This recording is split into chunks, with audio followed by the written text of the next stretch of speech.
Good evening once again. M.M Out here, over there, everywhere, all over the place, right here. Part 2 of a session in which we've been reviewing, technically part 4, because we did 2 parts last week and this one before. Yeah. So we're going to end it by going over some of the things we've done over the past almost 2 years, based on recommendations from you, the viewers.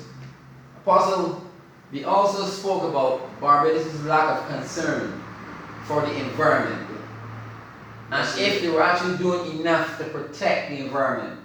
Because in the same vein, we've been having unusual heat, all sorts of phenomena and so on, but we were especially talking about Barbados' lack of discipline as far as the environment is concerned, from the Prime Minister right down to the normal Joe. Well, I remember we talked about that. One of the things that I mentioned is that nobody is fined for illegal dumping in Barbados. But they have these signs at $50,000. And that is something that is horrible. Okay.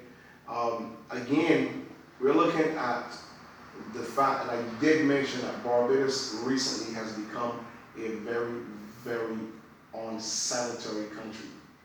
I mean, you go places, you drive by areas, and you see the garbage has been there.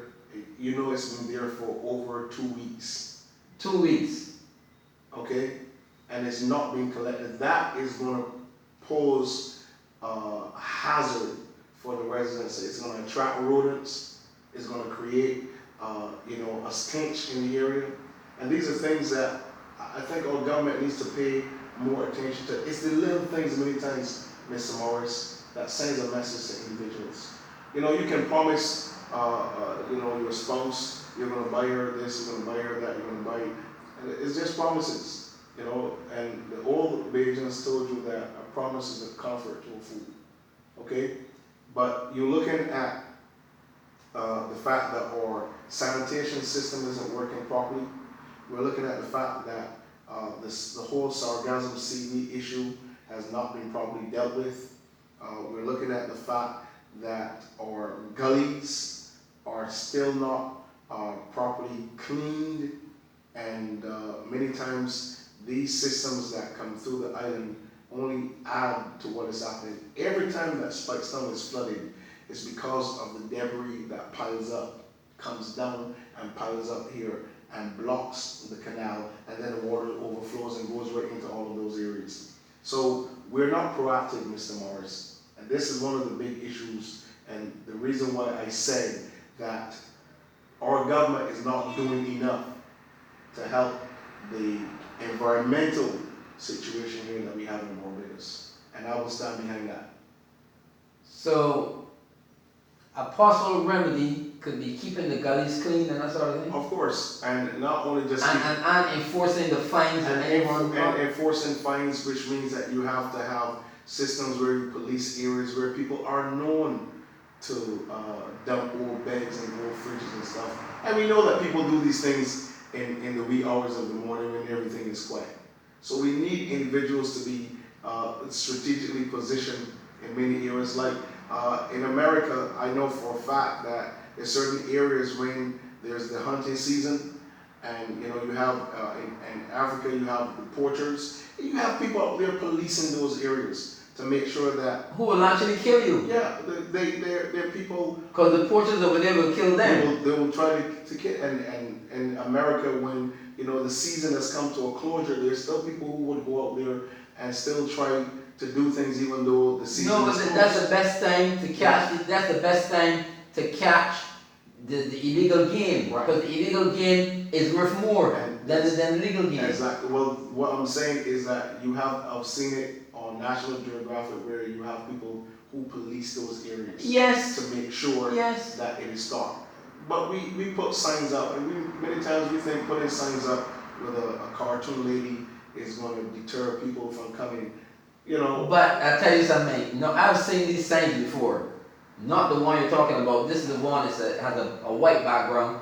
$50,000 fine, or that you could be fined. But anyhow, you can hardly see the sign. Why can't you see the sign? Because the garbage is piled up like a pyramid Okay. against that sign. You only know what that sign is saying because you saw that sign before. You know, you saw it when it had nothing. Yeah. But there's total disrespect for the sign. And like I said, a law that is not enforced is not a law. Okay?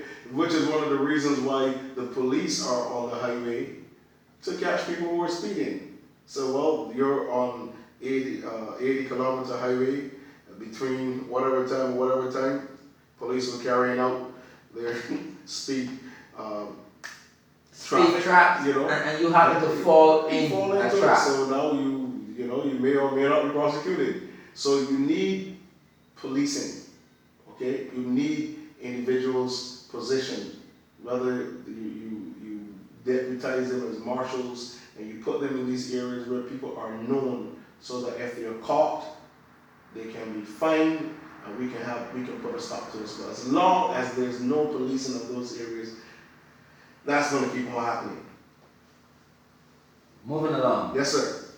We also spoke about the disgusting state of the transport system, which has not improved as the present administration promised that it would. Instead, it has gotten worse, and it's worse now than at any other time. Those buses which were supposed to be coming soon, and that soon is in inverted commas, that soon has not arrived yet.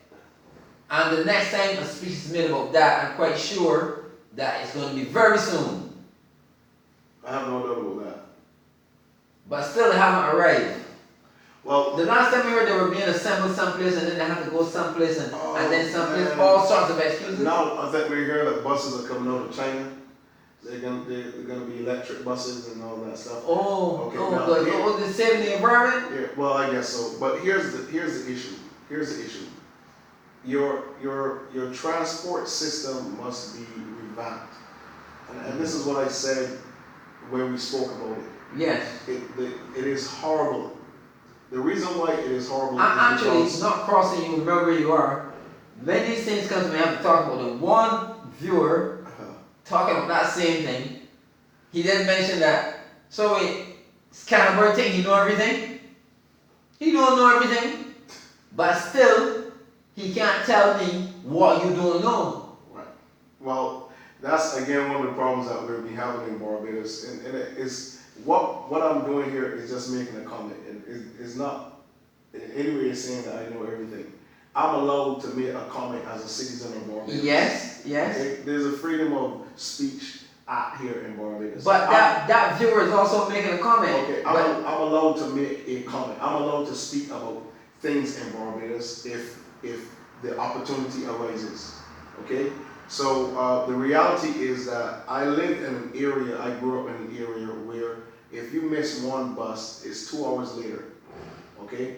So if there's no 6 o'clock bus, if there's no 7 o'clock bus, then Either 8 or 9. it's okay. Adding 2 hours. I gotta get a ride to Spikestown, or I have to run through the gully to Rock Hall in order to get where I need to go. So this is the reality of what's happening. Now, there's many variables that have disturbed the transport system. Number one, the lack of qualified mechanics to take care of these buses when they have problems, the condition of the roads, the long trips many of these buses have to make from Bridgetown to Connelltown, back to Bridgetown, okay? The fact that the systems of routes are horrible and they have not been changed or upgraded to suit the levels of newer communities that have now popped up across Barbados before, where governments have now done housing projects in areas where buses were not usually frequenting.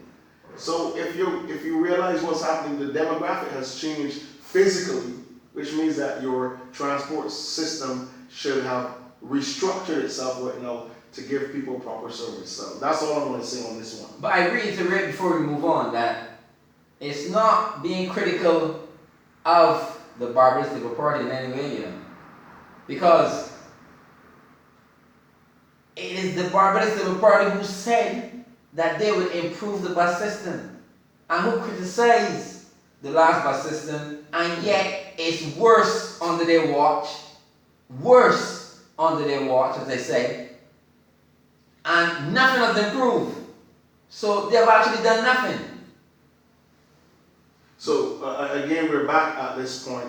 You know, I grew up in the Indian Road area, and I'm telling you, I was living in that area when the system changed and there was an Indian Ground Boscobel bus.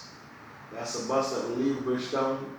If you're going to Indian Ground, that bus goes all the way to Boscobel, turns around, comes out of Boscobel, then comes to Indian Ground, or it will go to Indian Ground first, then come back, then go to Boscobel. So you're carrying 2 levels of passengers on that bus, okay? And you're going to go through an area where people are going to be getting off and on, and by the time you get to Spikestown, where you know you're going to have people there, you know, you have the mile and a quarter issue, you have Ashton Hall, you have all these areas you have to go through, and this is what I've always tried to say to individuals.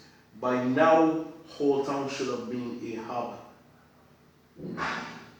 By now. But you want to know something, Apostle?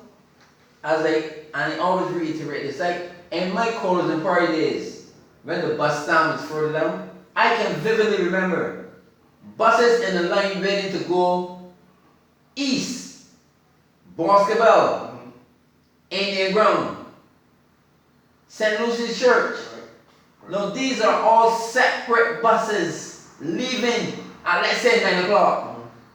Not one bus going to Boscobel at Indian Ground, a bus going to Boscobel, a bus going to Indian Ground, and a bus going to St. Lucy's Church. Well, I'll tell you back then, when it first started, and I was on that bus, you know, ministering, traveling, and taking the bus to go to minister. I actually passed my stop. I was so giddy after coming out of Boscobel with all those turns. Someone attacked me and said, "You're not going home?" I said, "Yeah." You already passed your house. It must have been very, very, very. It must have been very boring too. Apostle, I don't know if we have time, but it's coming to the end of the show. But tell me something quick about the sanitation. Remember the last time we talked about sanitation, the question, what's his name?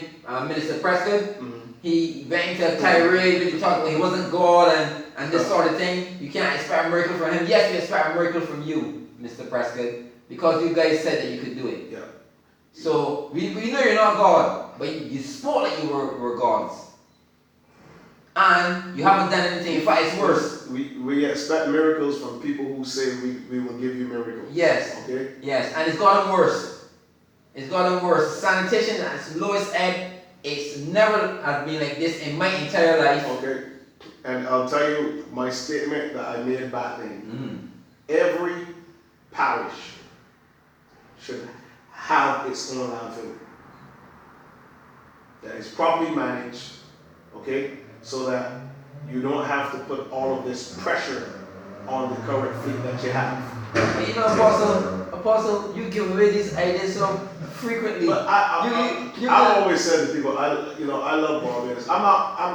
Here's the issue with me. I'm not for party. I'm for my country. Well, I know. You put the country first. Okay. That's my main point about this whole matter, and that's what I want people to understand. I'm not here to say these things because I'm trying to get up on anything. I love my country. I know you do. Apostle, time is up. Thomas Jefferson, when the people fear the government, there is tyranny.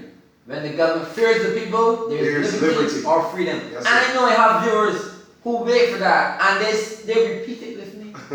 I know that. Awesome. Someone text me about it. Apostle, always a pleasure to have you here. Thank you, Mr. Morris. Great to be on your show, sir. Make our day. Next time.